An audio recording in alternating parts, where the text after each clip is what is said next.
Começa agora, pela TV Universitária, o Momento Espírita na TV. Apoio Cultural. Altasfer Ferro e Aço. Meta Assessoria Contábil. Dermativos Farmácia de Manipulação. E Support Solution Informática. Olá, amigo telespectador. Estamos iniciando mais uma vez o nosso programa semanal Momento Espírita na TV Universitária Canal 7.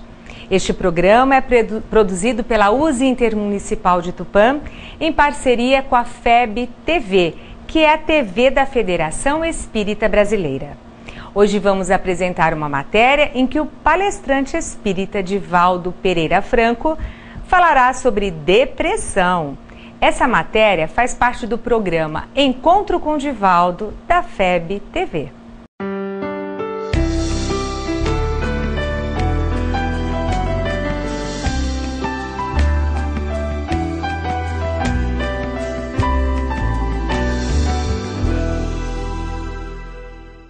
Hoje a nossa abordagem é em torno dos problemas da afetividade, especialmente o transtorno bipolar da afetividade, muito conhecido como depressão, ou psicose maníaco-depressiva, como era conhecido até o começo do século XXI.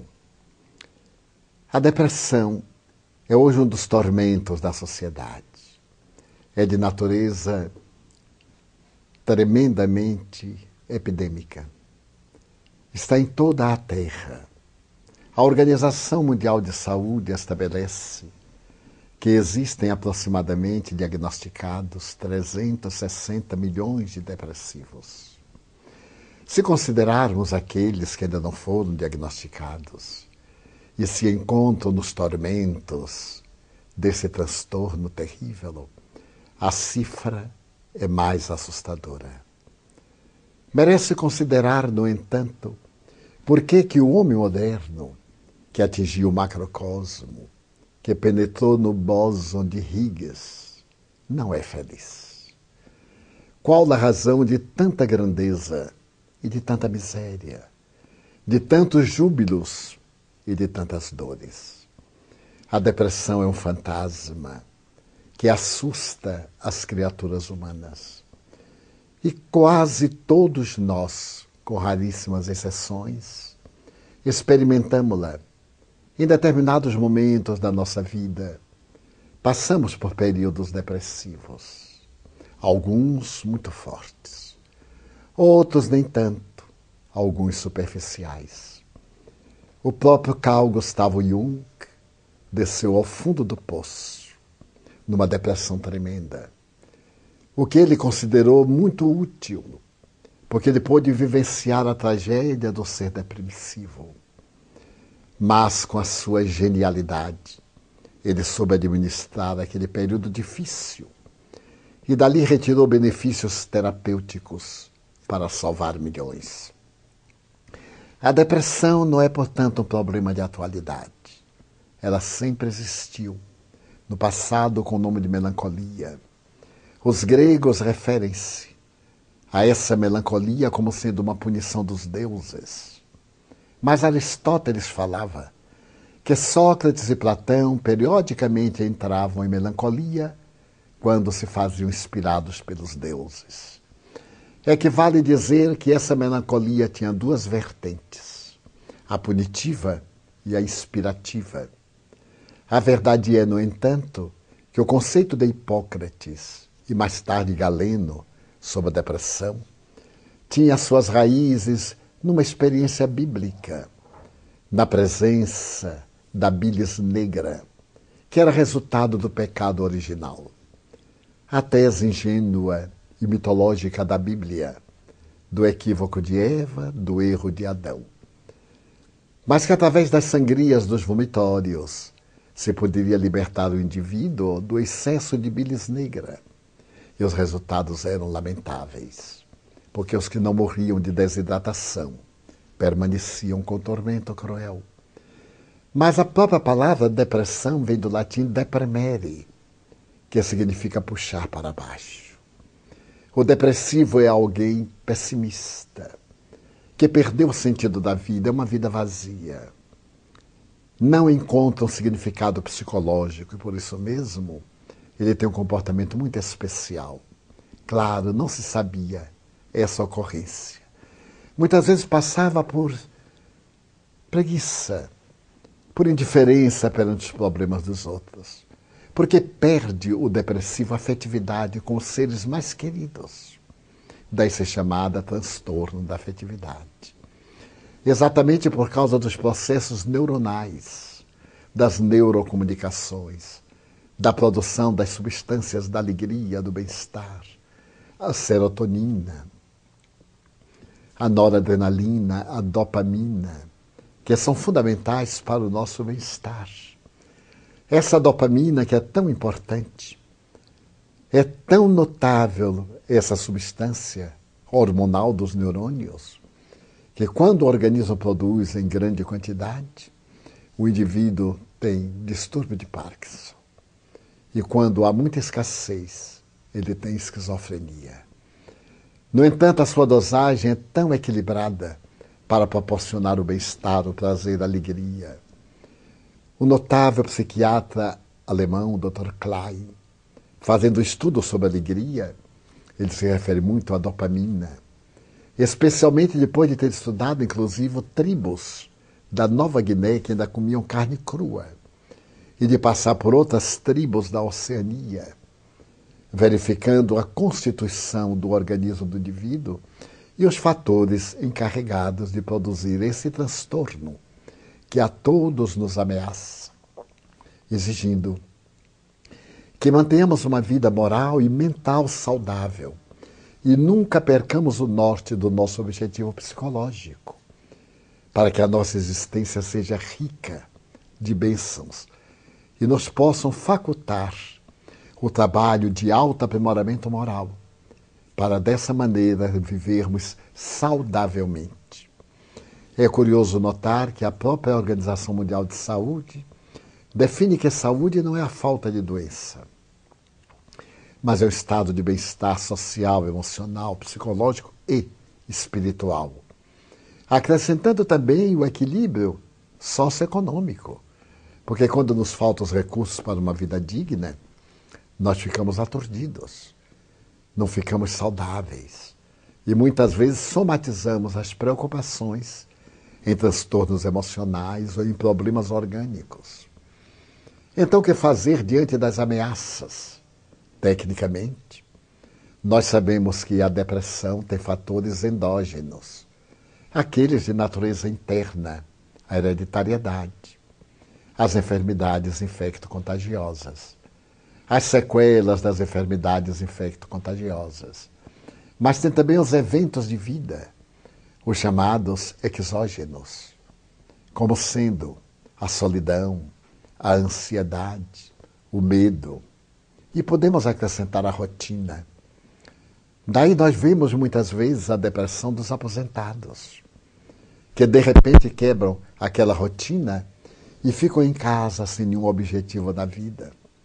E entram em quadros perturbadores da depressão.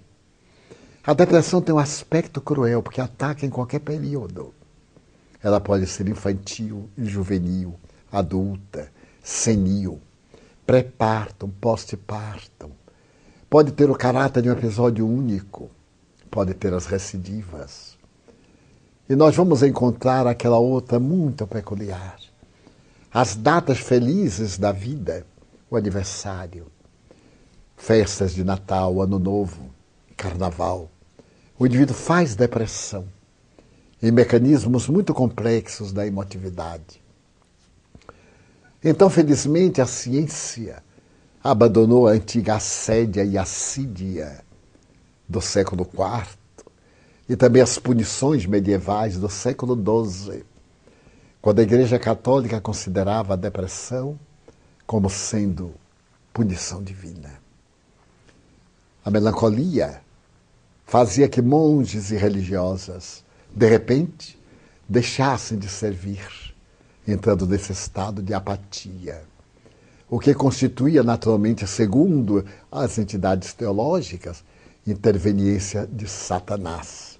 Claro que nos quadros da psicopatologia depressiva existem também interferências espirituais negativas, perturbadoras, de caráter obsessivo, como o Espiritismo estuda. No entanto, há aquela de natureza fisiológica, como há de natureza psicológica. Nem toda depressão é obsessão. Nem toda obsessão é depressão. Necessitamos ter muito cuidado nesses diagnósticos que alguns estudiosos do Espiritismo, inexperientes e precipitados, formulam diante de qualquer quadro, logo atirando a culpa nos espíritos sofredores, nos espíritos obsessores, fazendo diagnósticos que não correspondem à realidade. Devemos deixar para os técnicos o trabalho de bem discernir e ajudar com os nossos melhores recursos, as nossas terapêuticas, o passe, a água frutificada, as reuniões especializadas para, no caso de obsessão, termos a ventura de receber aquele perseguidor e fazer com ele a terapia da renovação, do perdão, para que abandone a sua vítima. Desta maneira, vivemos um momento de graves considerações, preocupantes em torno do problema da depressão. O depressivo não é indolente, não é preguiçoso, não está fugindo dos deveres. Simplesmente não tem a energia suficiente que os neuropeptídeos proporcionam para ele poder lutar, levantar-se pela manhã, cuidar da higiene, atender aos seus deveres mínimos que lhe constituem verdadeiros desafios. Dessa forma, a depressão merece reflexões muito profundas e nós, os espíritas, deveremos estudá-la com muito carinho para não estarmos a dar opiniões perturbadoras que muitas vezes complicam o caso dos pacientes, com notícias de obsessões que mais agravam a sua situação.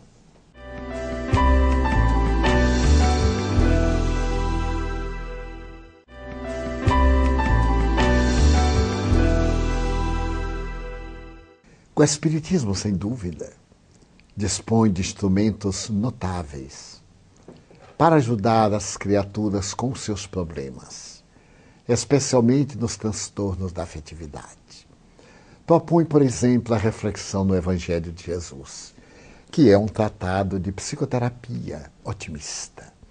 Porque quando lemos as parábolas, como recomendam modernos psicoterapeutas, nós descobrimos que na parábola de Jesus há um roteiro para a reflexão.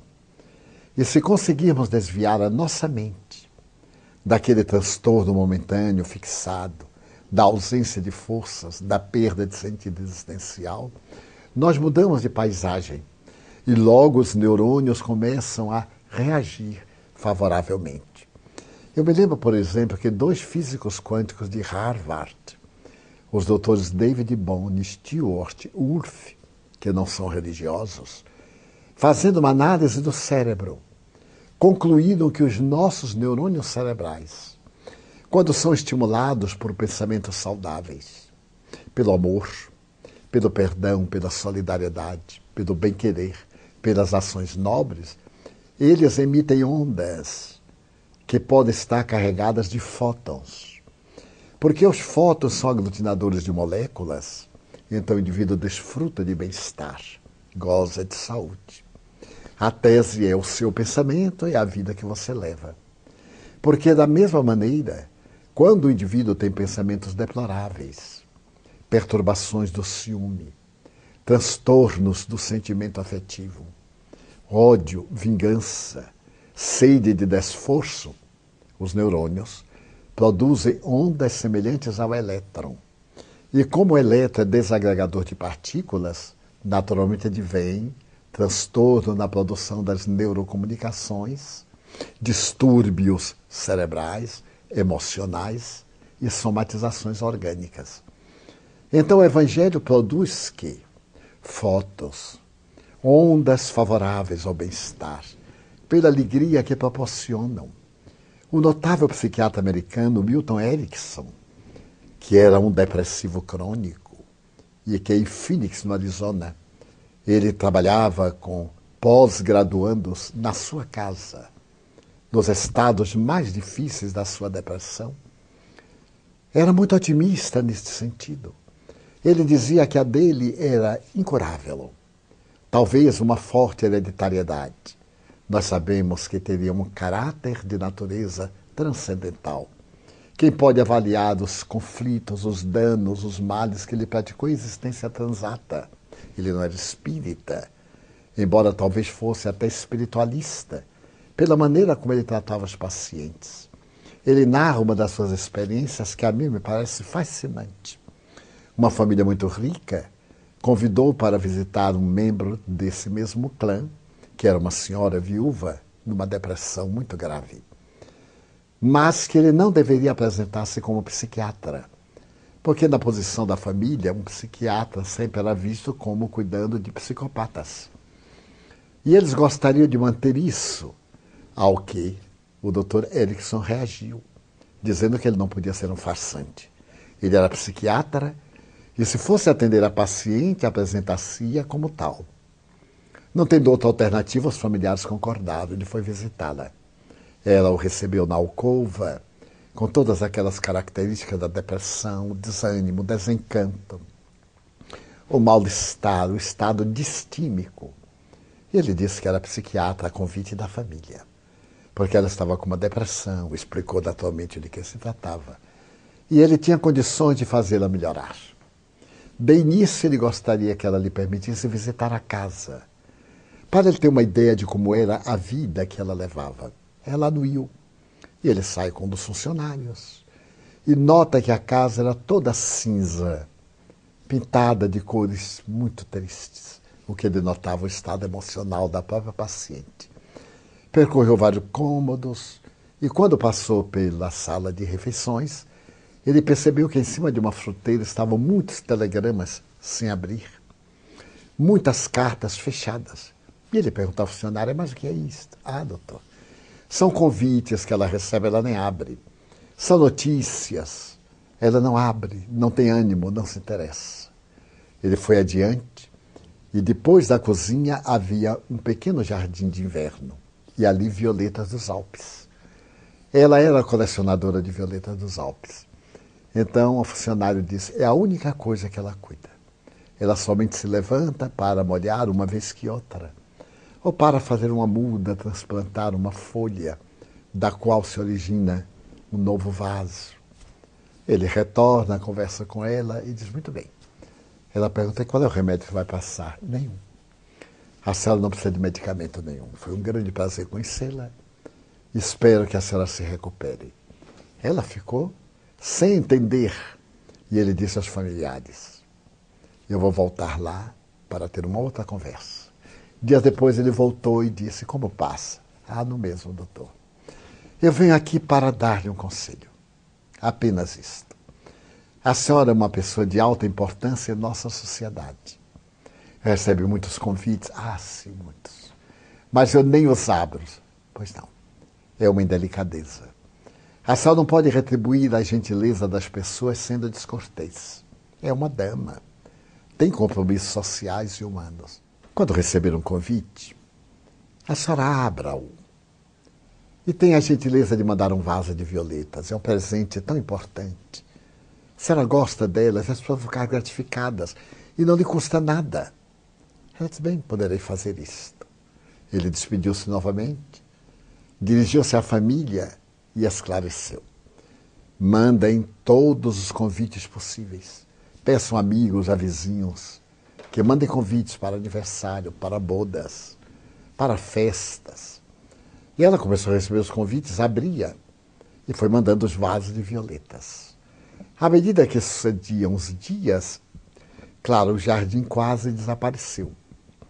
E ela se viu na iminência de ir a uma floricultura, comprar vasos, comprar xaxim, adubos químicos. E então já levantava mais de uma vez para fazer novas mudas. E assim foi. Libertou-se da depressão. porque saía da cama para cuidar do jardim, para mandar os vasos. E quando ela morreu, 10 anos depois, o jornal colocou o necrológio. A Dama das Violetas deixa um grande legado para todos nós. É possível que na maioria das casas da nossa cidade ela esteja presente através de um dos seus lindos vasos de violeta. Aí está uma prática modesta, simples, que é de encontrar um sentido psicológico para a vida. Uma razão de ser para viver. Logo, o cérebro estimula a produção da dopamina e, por consequência, das outras substâncias. E a pessoa passa a ter melhores neurocomunicações. Encontra novamente a alegria de viver. Assim também, lendo as parábolas de Jesus. A doutora Elizabeth Lucas narra num dos seus livros algo interessantíssimo. Que ela foi chamada para atender a uma abadesa que havia tido um AVC e por isso mesmo foi afastada da direção do monastério em que ela residia. Fez uma depressão profunda. E ao conversar a doutora com ela, perguntou, mas o que aconteceu na sua vida? Perdi a razão de viver. Eu era abadesa. Administrei com mão de ferro e com luva de seda esta casa. Sou uma das fundadoras da ordem e agora a vida é inútil, nesta cama, sem fazer nada. A doutora diz mais. Vou lhe contar uma pequena parábola. Havia um homem que morava numa ilha e, de repente, ele se transferiu para o continente. Quando chegou no continente e as pessoas souberam que ele vinha daquela ilha, diziam, como? Como você pode ter abandonado uma ilha tão extraordinária? Um dos lugares paradisíacos da Terra. Como é possível que você abandonou aquele local encantador para vir morar no continente? A maioria de nós desejaria visitar a ilha, pelo menos por uns dias. E o homem foi ficando tão emocionado que disse, perdoe-me.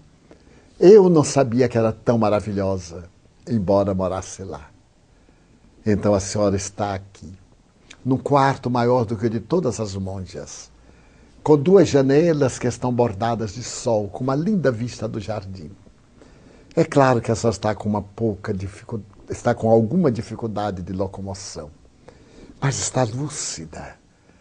Como é que a senhora abandona todo este conforto para se refugiar no continente da mágoa, no continente da solidão, e faz a depressão?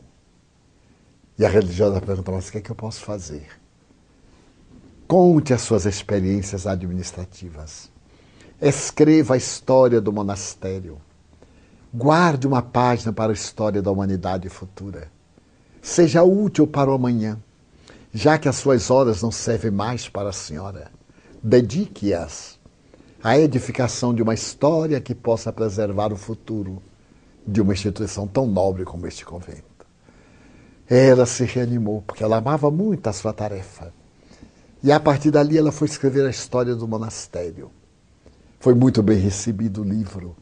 Mais tarde escreveu outro livro de reflexões. Então nós poderemos vencer a depressão com alguns estímulos. As parábolas de Jesus, voltando sempre ao tema. Vários tratadores, como psicoterapeutas, como Ethel Tolle, falam de que é a leitura de uma parábola do filho pródigo. Quem de nós não é, de certa forma, um filho pródigo?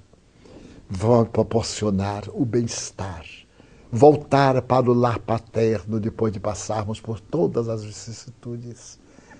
Temos a alegria inefável de saber que nosso Pai, que é Deus, está nos esperando e voltar com imensa alegria para sair da depressão.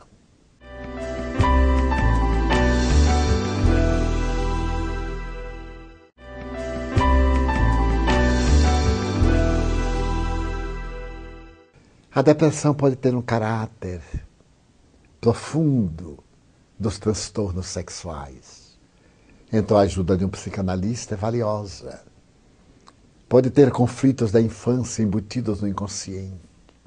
Uma mãe negligente, um pai perverso, uma mãe superprotetora. Uma infância atormentada, Tudo isso fica recalcado em nosso inconsciente e, de repente, ele ressuma na adolescência, na idade adulta. Um choque pós-traumático. Ficou demonstrado depois da Segunda Guerra Mundial que muitos sobreviventes do campo de concentração, dos campos de horror, de aniquilamento, tiveram depressão pós-traumática. Eles se perguntavam, eu sou responsável pela morte de muitos. Como é que eu pude sobreviver e eles não? Então é necessário que procuremos ajuda especializada do psicoterapeuta, do psiquiatra, como sendo de efeito muito grande para ir até as causas da depressão e afastá-las. São as depressões fisiológicas, psicológicas, psiquiátricas. E merece considerar também transtornos terríveis de conflitos que nós guardamos. E antes nós temos o confessionário católico para fazer a catarse. Hoje nós temos que ir ao consultório médico, do psicólogo, do psicoterapeuta, para também vomitar. Quantos temos compromissos? Em um belo livro, Os Pantanais da Alma, o seu autor, eminente psicólogo norte-americano, conta uma história profundamente comovedora. Ele, de repente, recebe um telefonema de uma senhora. Sua agenda, na condição de psicoterapeuta, estava repleta. Tinha pacientes para futuros meses. E a voz lhe diz, doutor, eu necessito de conversar com o senhor. Necessito de 2 horas do senhor. Mas não quero que o senhor diga nada durante as 2 horas. Eu tenho que vomitar o que trago dentro de mim, que está me matando. 2 horas do senhor. Eu lhe mandarei a minha fotografia. E espero que o senhor marque um momento para me receber por 2 horas. E ele achou aquilo curioso. O paciente necessita da orientação terapêutica. Ele necessita de uma voz amiga, do apoio técnico especializado, de alguém que consiga penetrar no fosso profundo e abra a porta para que se liberte de todos aqueles conflitos. E no dia aprazado que ele marcou, a criatura veio. Chamava-se Ilse. E ela então lhe narra que estava certo dia numa praça do mercado, na Alemanha. E então, de repente, como estavam muitos judeus, as tropas SS cercaram a praça. Eram as tropas da elite de Himmler, encarregadas do extermínio final, a solução final, matar todos os judeus da Europa, especialmente nos países conquistados. E então todos foram presos e ela também. Então ela começou a gritar, eu não sou judia, eu sou alemã, não sou judia. E foi empurrada num camburante, mas eu não sou judia. E um soldado disse, mas você viu demais. Você viu coisas que eu não devia. E ela foi levada para um campo de concentração na Polônia. Foi jogada lá. Mas, disse ela, o que mais me aflige foi quando nós chegamos ao campo. Uma lembrança, porque foram feitas 2 filas. A fila da direita é direto para a câmara de gás. E a fila da esquerda para os trabalhos forçados. Eu fui colocada na fila da esquerda. E ao meu lado, na fila da direita, estava uma jovem mãe judia, com uma criancinha de 3 para 4 anos. À medida que nós avançávamos, ela para a morte e eu para a vida, ela me olhou intensamente nos olhos, não podia falar, porque senão os guardas aplicavam terríveis golpes. Ela me olha e olha para a filha e empurra a menina para mim, porque estando comigo estaria salva. Então a criança olhou para mim suplicante e eu a empurrei de volta à sua mãe. E vi-as entrar na câmara de gás. Passaram-se os anos. Eu esqueci-me da cena. Terminou a guerra, eu sobrevivi.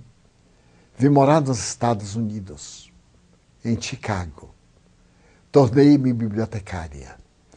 E certo dia que estava arrumando os velhos jornais de durante a guerra, eu vi uma foto. Era exatamente aquele momento em que eu empurrava a criança Alguém fotografou, certamente os nazistas, eles eram muito organizados. E fotografaram o exato momento em que a criança me olhava e eu empurrei. E então estou sendo dominada pelo remorso. Eu matei aquela criança. Não consigo perdoar-me. Estou numa situação deplorável. Porque aquela criança poderia ter sido salva se eu não a tivesse empurrado.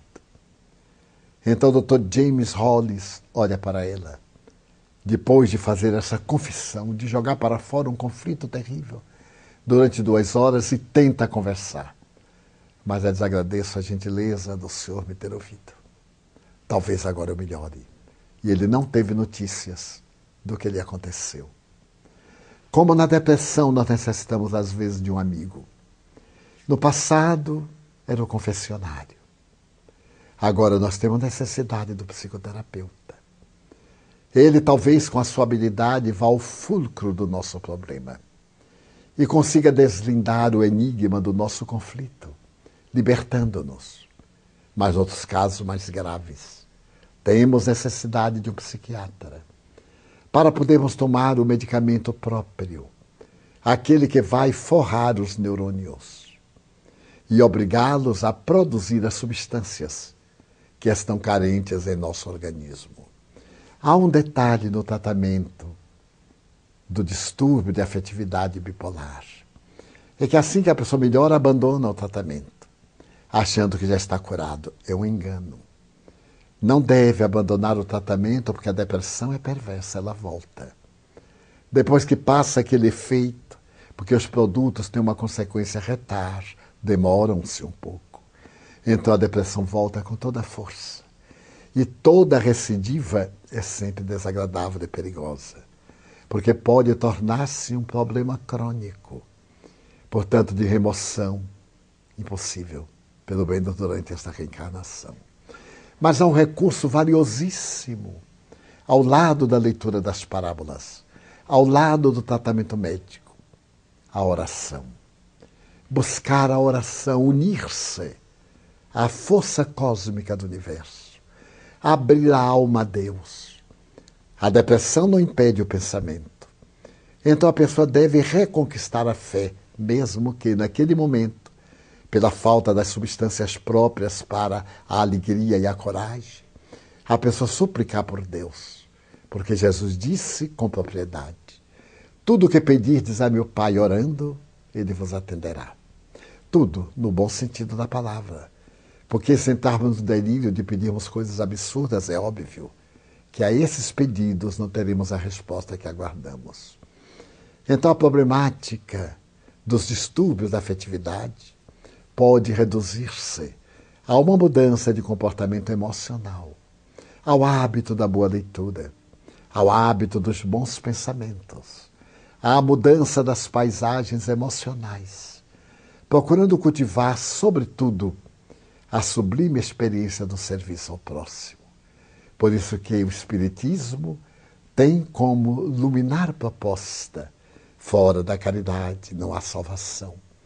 Porque a caridade é o amor na sua expressão mais elevada, mais sublime. E porque amamos e agimos, nós nos enriquecemos de energias que nos proporcionam o bem-estar, a saúde demorada, a alegria de viver. Em qualquer aspecto de distúrbio da afetividade, aos primeiros sinais, muito cuidado. Mas não pense que qualquer tristeza é depressão. A tristeza faz parte da nossa vida, como fenômeno de ocorrência de uma mágoa. Então viva seu momento de tristeza, viva seu momento de raiva e depois supere-o. Então, o estado saudável tomará conta de você e você poderá ser plenamente feliz. Até o próximo encontro.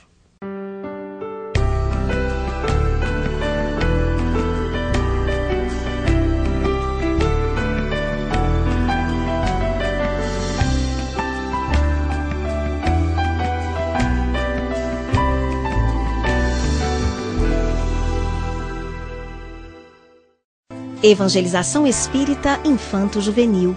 Semear é confiar na colheita. Hoje é a oportunidade ditosa para depositardes sementes no solo dos corações. Amanhã será o dia venturoso de colherdes os frutos da paz.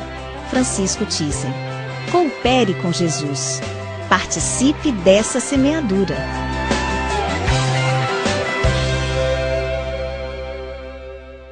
Agora, Claudete Freire dará o seu depoimento sobre o amparo espiritual que ela recebeu no momento difícil de sua vida. Essa matéria também faz parte do programa Vida e Doutrina da FEB TV. Sejam bem-vindos ao Vida e Doutrina. Hoje o nosso tema é amparo espiritual.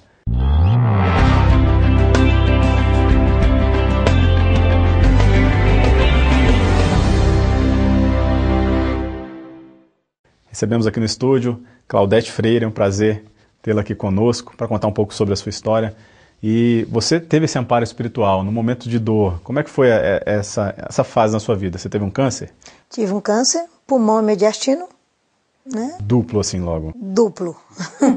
Nossa. Né? Então, realmente é uma coisa, como todo mundo, como todos, né? Todos que descobrem um câncer, é um baque na vida de qualquer um. Sim, natural. Né? É natural. Foi no final de 2009, dezembro de 2009, né? Então foi no final. Então no início de janeiro já comecei a fazer os exames, né? Descobri por acaso também, porque é uma doença silenciosa, mas logo depois que eu descobri, fui fazer uma tomografia, uma radiografia, tomografia. Da tomografia detectou que eu tinha algo, né? Que ainda não estava detectado, mas eu já sabia, né, que eu estava com câncer. Já tinha essa... Na minha cabeça, eu assim, eu tenho câncer. Mas você tinha uma vida que não era saudável? Eu sempre tive uma vida saudável, nunca fumei, entendeu? Minha alimentação é saudável, refrigerante, essas coisas todas, nunca fui, né, de exageros. Né? E mesmo assim você sentia que era Mas eu era um sentia, câncer. mas isso aí é uma coisa que a gente sente, a gente sabe. E foi quando eu tive o primeiro sonho, a primeira, né, experiência, né, espiritual que eu tive foi com o meu pai, que eu acordei chorando.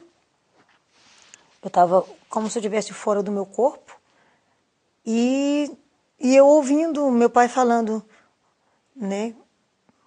Por que eu estava tão preocupada? Como se eu não entendia muito, né? Mas eu Você já estava sentia... diagnosticada na época? Ou não? Não. Ainda não, mas dentro de você já sabia. Mas eu já sabia. Eu não estava diagnosticada, porque tem vários exames, né? Que vêm a seguir, né? Mas aí vem esse sonho com seu pai, foi o primeiro amparo espiritual. E aí eu seu falei assim, pai. eu estou com uma doença séria. Aí eu sabia. E no sonho ele falava? Não, ele não falou. Ele não falava. Mas pela preocupação que eu senti na voz, eu já sabia, e eu pelo choro. Então, alguma coisa aconteceu, né? Nessa minha saída aí, nesse meu encontro, né, que eu não lembro, mas aconteceu. Por isso que eu estava chorando. Certo. E por isso que ele estava tentando me consolar. Eu acordei e falei com o meu marido, falei assim, você conversou comigo? Ele falou assim, não. Então foi meu pai mesmo. Né? Mas eu não falei nada para ele da minha desconfiança. Aí a gente resolveu viajar, a gente foi para Portugal, passamos uma semana lá, mas eu... Fiquei quietinha, divertimos. Disse, não, deixa eu me preparar, né? Voltamos, aí começou. Os exames, fazer a biópsia, né? Depois da biópsia, mais exames, mais PET scan, mais tomografia. E aí começou o tratamento. Foi diagnosticado, tratamento. O que veio? Quimioterapia? Quimioterapia, cirurgia e radioterapia. Isso quanto tempo de tratamento aí? 2 anos. 2 anos de tratamento. E teve alguns fatos marcantes assim durante essa trajetória do seu tratamento que você viu assim, olha, aqui eu estou tendo uma ajuda espiritual voltada para isso que eu estou vivendo agora. Eu tive 2 fatos, que foram vários fatos, mas de 2 fatos mais marcantes que eu tive. O primeiro que, quando você faz quimio, você sente muita dor no corpo. Né? Então, principalmente na primeira semana, quando você tem a aplicação. E é uma dor muito grande, uma dor muito forte. Eu estava sentindo uma dor muito grande no braço. Né? E é isso aí, você acaba, né, ficando meio preocupada. Ai, meu Deus, e agora, né? E eu lembro que alguém estava ao meu lado da cama, me deu um copo de água, eu bebi, como se tivesse, não acredito que algum remédio, né, vindo para mim. E quando eu acordei, eu não tinha dor nenhuma no braço. Eu até perguntei, eu acordei e perguntei para o meu marido, eu falei assim, você me deu água? Ele falou assim, não. Eu falei assim, como não? Eu falei, não fui eu não. Eu falei assim, então tá, então... Eu recebi um remedinho e meu braço está perfeito, né? Então sempre você tem que agradecer muito, né? Porque você sabe que você recebeu, né? Então essa consciência a gente tem que ter. Tem um outro fato que para mim foi um dos mais marcantes de todo o meu tratamento. Quando se faz a quimioterapia, a boca, né? Você tem alguns problemas, né? Físicos, que seria além da dor. A sua boca, ela dá muitas feridas na sua boca, e eu não conseguia nem falar e nem comer. E toda segunda-feira nós fazemos o evangelho no lar. Eu e meu marido, só nós dois. Eu sempre faço a introdução. Como eu não conseguia falar, eu pedi para ele, para que ele fizesse para mim, né, a minha parte também no evangelho.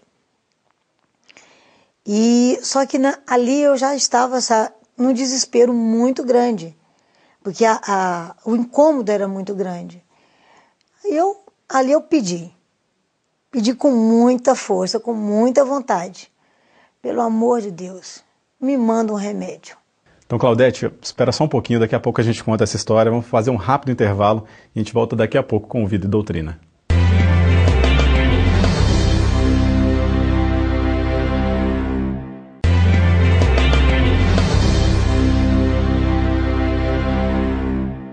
Voltamos, você está no Vida e Doutrina e o nosso tema hoje é Amparo Espiritual, com a Claudete Freire aqui conosco.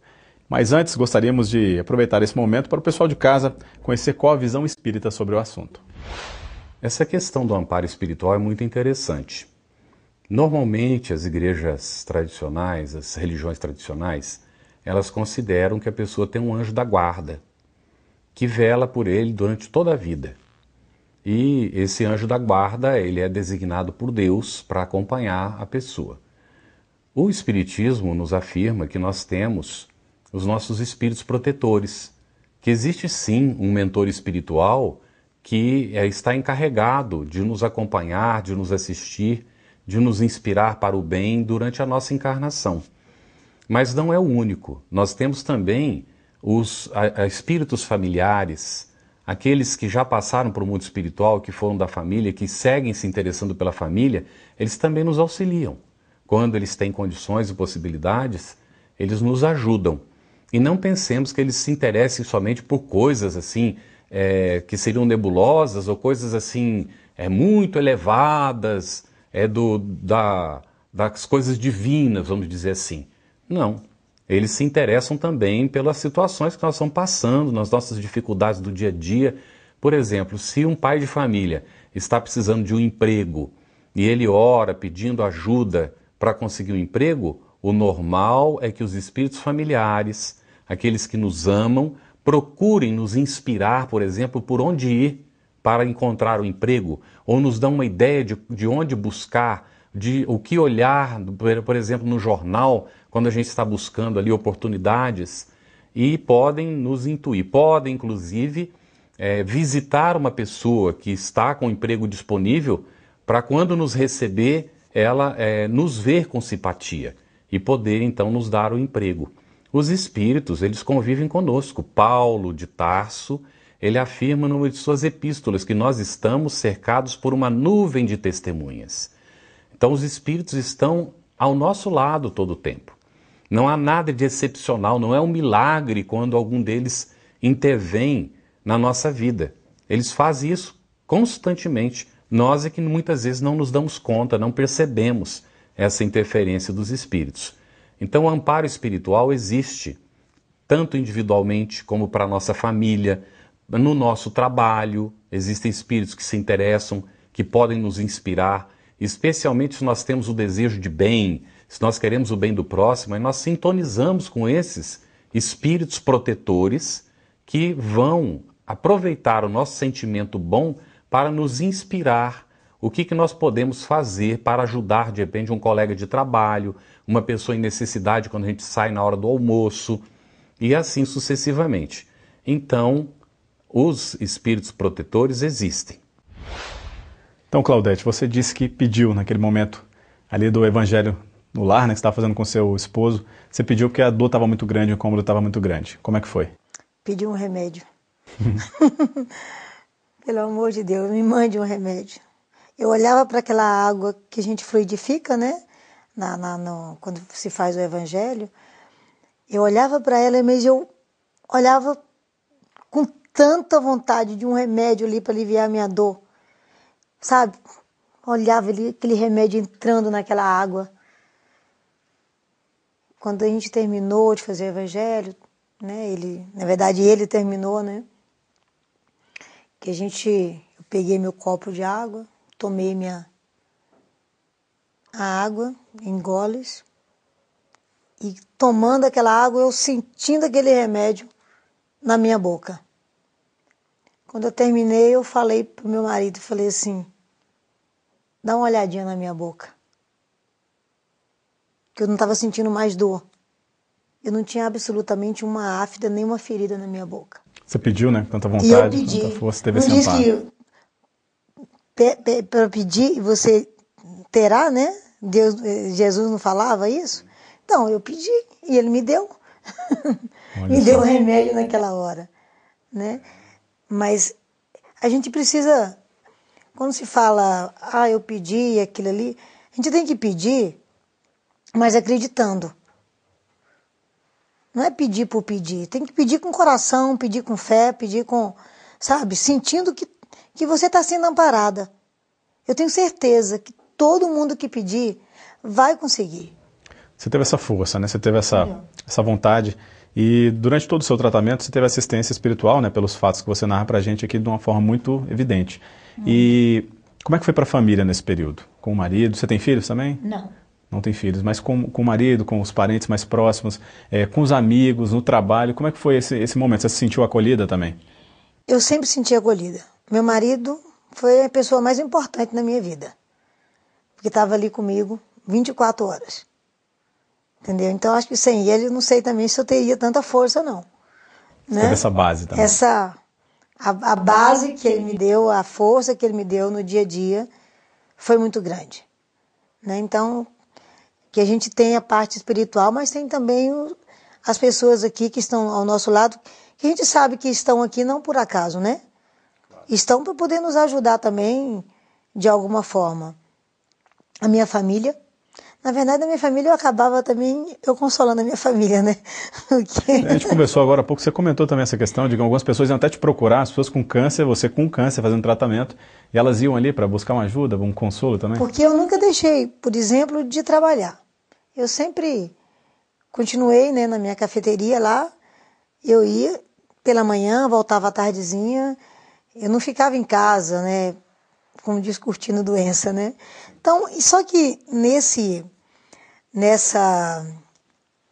trabalho foi uma coisa muito importante, porque as pessoas, eu estava ali, eu recebia muita energia boa, porque as pessoas têm aquela parte, né, de pessoas que estão ali vendo que eu estou doente, né, faz oração, levam aquela, né, levam energias pra gente, e eu conversava com todo mundo, e o interessante que acontecia muito, é que as pessoas que eu nem sabia quem eram, que eu não conhecia, iam lá porque sabiam falavam, vai lá que tem a Claudete está com câncer, tá lá, que também estavam, né? E passando que pela situação parecida, né? Aí eu saía de trás do balcão, sentava lá fora, ia conversar com aquelas pessoas, dar força, né? E eu também fazendo meu tratamento, né? Mas graças a Deus eu tive essa oportunidade, né? De fazer isso, de fazer esse apoio também para as pessoas que estavam com câncer. Porque eu sabia que não era muito fácil. É muito dolorido. Você estava passando pela situação e ajudando as pessoas que estavam passando por ela também. Sim, mas elas iriam me procurar por quê? Porque de repente estavam muito mais fragilizadas do que eu. E eu tinha um amparo muito grande. Eu tinha minha família, tinha um amparo espiritual, entendeu? E tinha pessoa que não tinha nem fé, nem acreditava em Deus. Claudete, a gente vai para mais um intervalo, daqui a pouco a gente volta contando um pouco mais desse amparo espiritual que você teve durante o tratamento do câncer. Vamos para o intervalo, voltamos daqui a pouco com Vida e Doutrina.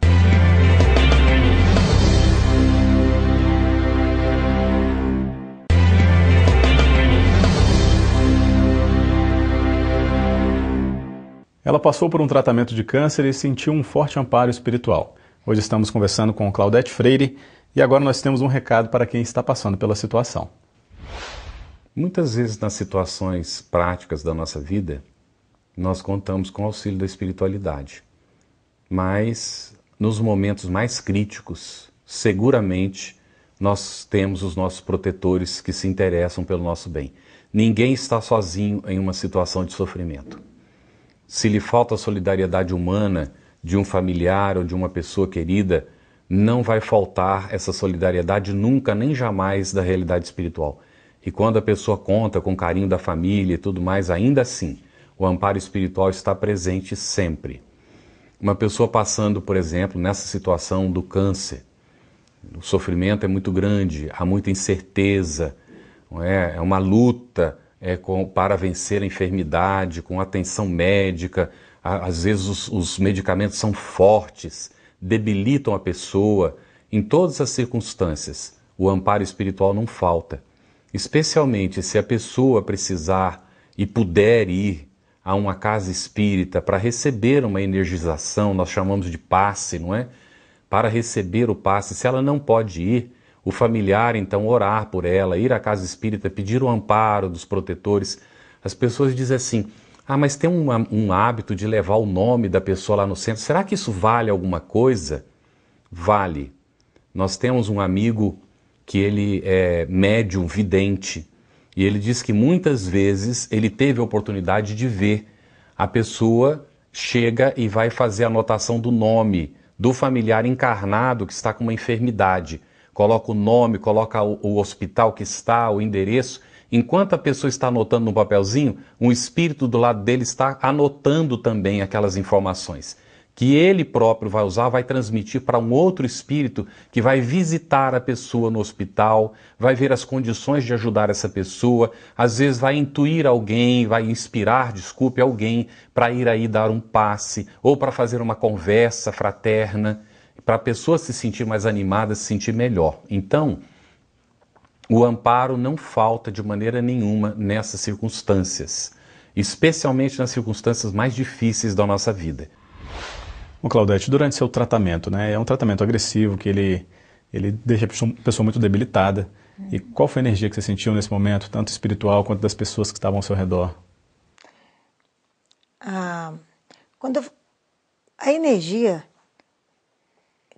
principalmente quando eu fazia o tratamento espiritual, né, tanto na comunhão quanto no Gaspa, e era uma coisa muito interessante, é como se você tivesse, sabe, era uma coisa muito boa, porque quando eu saía de lá, é como se eu tivesse curada. Energias renovadas. Renovadas. Sentia bem. E eu acredito que tudo isso depende muito da fé, né? Acho que a pessoa tem que ter, nós não podemos deixar de ter. A fé, a esperança. Pode se entregar, né? Não pode se entregar, porque quando você se entrega, a doença também vai tomar conta de você, ela vai ser muito maior. Ela vai ser maior do que você. Então você tem que ser maior do que a sua doença, do que a doença, né? Que a doença não é sua, né? Ela está ali de passagem, mas vai depender de você. São as provas, né? São as provas. E a minha, eu passei por ela, a minha prova, né? E você sabe que uma coisa interessante, porque eu agradeço, pode até parecer estranho falar que eu agradeço muito esse tratamento, a doença, porque eu acredito que tudo isso foi muito bom para o meu conhecimento, para autoconhecimento, porque era uma coisa interessante, você nunca passa pela cabeça das pessoas em ter um câncer. Não passa. Eu nunca vou ter câncer, mas de repente está ali, entendeu? Na sua frente, um diagnóstico, Entendeu? E aí? Eu vou me entregar ou eu vou lutar? Né? Eu acho que a gente tem que ter essa consciência que nós temos que lutar e estar sempre pensando o seguinte: eu não estou sozinha. Eu tenho minha família e eu tenho Deus.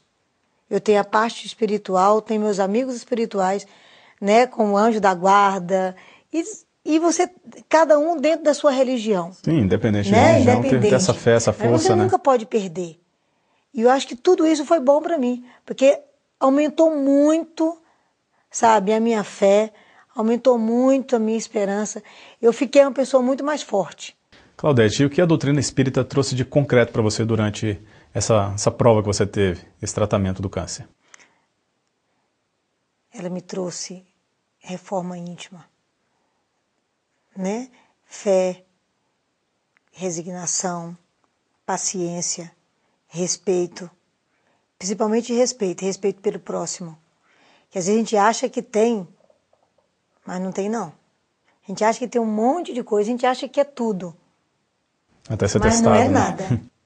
Né? Então ela trouxe muita coisa boa, né?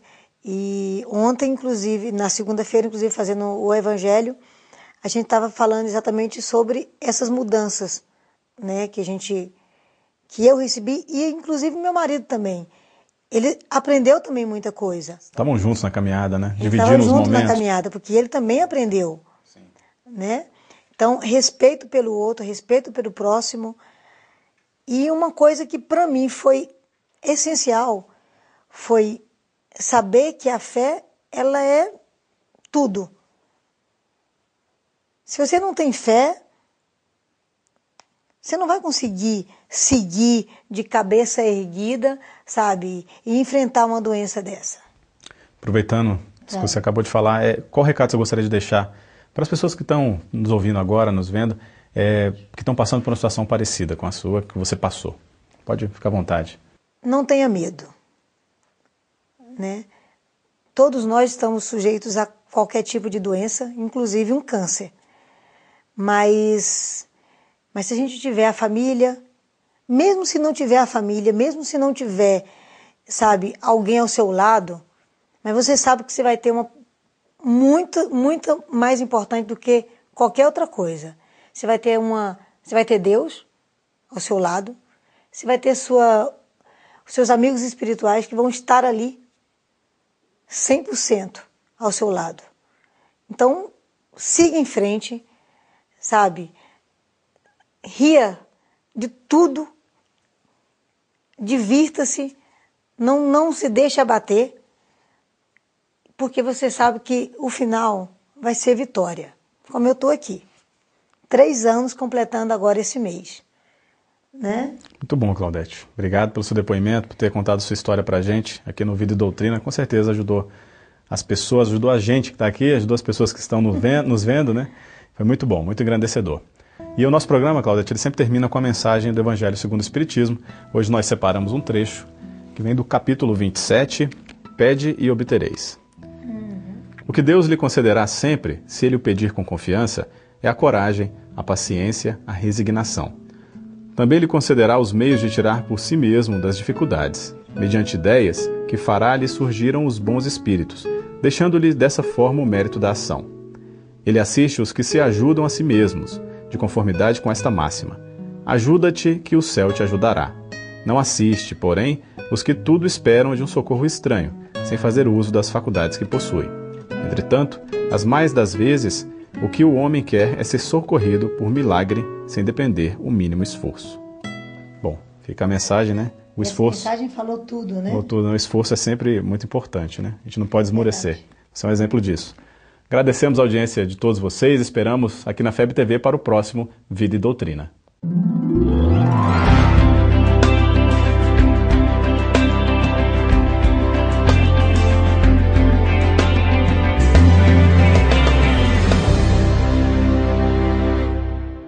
Evangelização Espírita Infanto-Juvenil. Semear é confiar na colheita. Hoje é a oportunidade ditosa para depositardes sementes no solo dos corações. Amanhã será o dia venturoso de colherdes os frutos da paz. Francisco Thyssen. Coopere com Jesus. Participe dessa semeadura.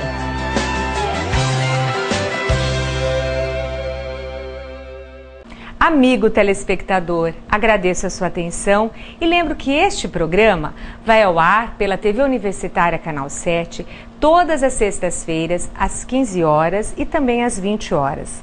Já aos sábados, às 0 hora e às 10 horas. Também gostaria de informar que os nossos programas podem ser acessados pela internet a qualquer momento, através do YouTube. Basta você entrar no YouTube e colocar Momento Espírita Tupã e você poderá assistir a todos os nossos programas que já foram ao ar. Chegamos ao final desse nosso programa Momento Espírita e desejo a você um ótimo final de semana com muita luz, paz, alegria, felicidade e bênçãos. Que Deus o abençoe e proteja, como também a toda a sua família. Até o nosso próximo programa e meu grande beijo.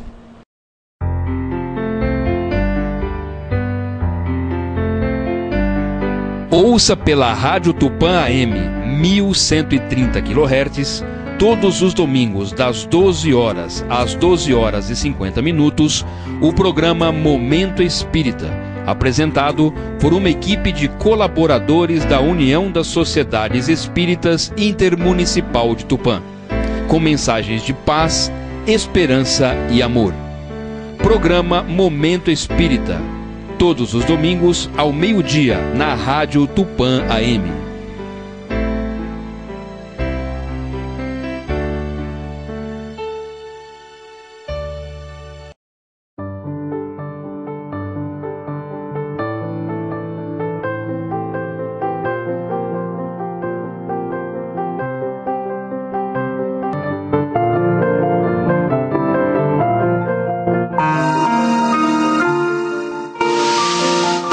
Você assistiu pela TV Universitária o Momento Espírita na TV.